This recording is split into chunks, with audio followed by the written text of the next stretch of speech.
Baada ya kusikia kwamba Mfalme Suleiman ndiye mtu pekee aliyewahi kuwa na utajiri mkubwa zaidi tangu dunia kuumbwa kwake, hii ikanipa maswali zaidi. Nikajiuliza, sasa utajiri wa Suleiman ulitokea wapi? Wakati tunasoma katika maandiko kwamba Suleiman aliambiwa na Mwenyezi Mungu kwamba niombe chochote utakacho nami nitakupa.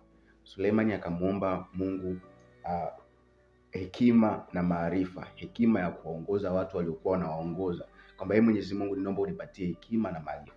Ndipo Mungu akasema, haukuomba vitu vingine, ila umeomba nikupatie hekima, basi na vitu ambavyo wewe haukuviomba nitakupatia. Haukuomba utajiri, nitakupatia. Sasa tunajiuliza, huu utajiri ambao Suleiman aliweza kupatiwa na Mwenyezi Mungu kujaje hasa?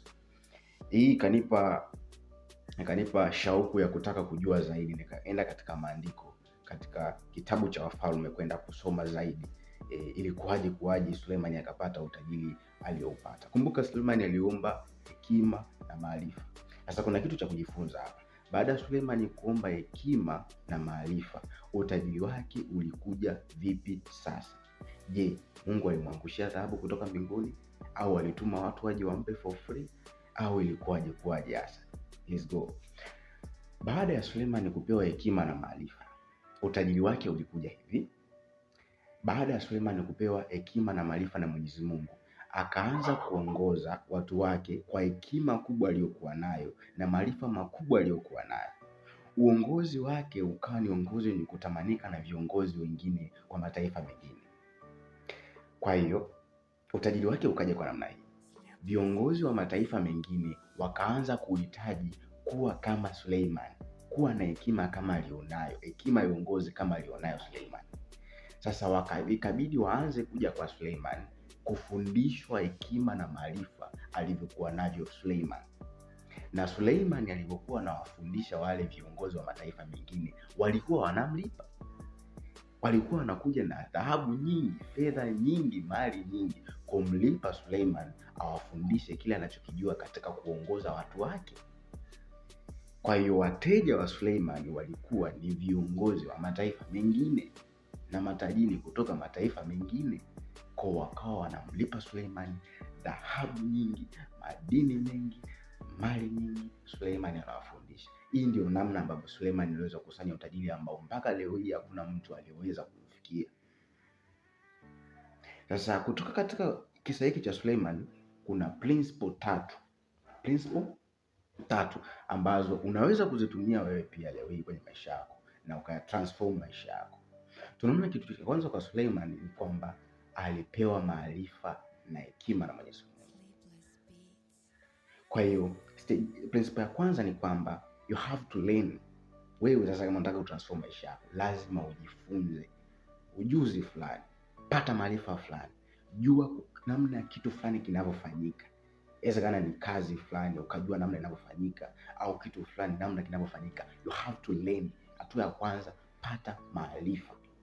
Tunapozungumzia maarifa na hekima, lazima uje kutofautisha. Maarifa ni taarifa namna jambo linalofanyika. Hekima ni uwezo wa kukitenda kile kitu. Kwa lazima upate hivyo vitu vitatu: ujuzi, hekima na maarifa. Principle ya pili, you have to practice. Baada ya kuwa umejifunza kile kitu, kifanye wewe kwanza upate matokeo. Yaani kama umejifunza kazi fulani, umejifunza ujuzi fulani, umejifunza mambo fulani, yafanye wewe kwanza kwenye maisha yako, upate matokeo ambayo yale matokeo yatakupa credibility. Yaani credibility ni kwamba watu wataamini kile utakachoenda kuwaambia.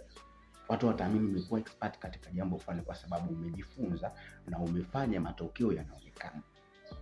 Kama unataka kujifunza kuhusiana na mafanikio, jifunze namna ya kutafuta mafanikio, njia za kupitia, kanuni zake. Njoo utafute mafanikio yako kwanza, ufanikiwe wewe kwanza.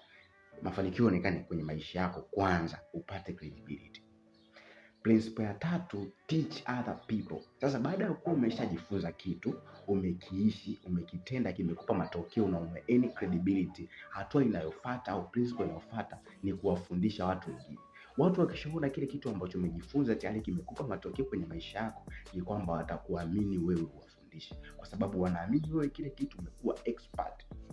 Watakuwa tayari kukulipa pesa nyingi kwa sababu wanaamini wewe kuna siri unazijua, unaijua ramani ya kufikia mafanikio kwa sababu tayari umeshafika. Kwa kuna watu watakuwa tayari kukulipa wewe ili uweze kuwafundisha kile ambacho ulikisoma ukakifanya kikakupa matokeo, uwafundishe na wao pia kiwape matokeo. Kwa principles ziko 3: learn, practice, then teach other people. Nimeyatoa yote katika historia ya Mfalme Suleiman, tajiri wa kwanza na mwenye utajiri mkubwa zaidi duniani kwa kutokea. Jina langu naitwa Meshak Samuel Miti Ulaya. Thanks for having me. See you next time. Bye for now. Here we go.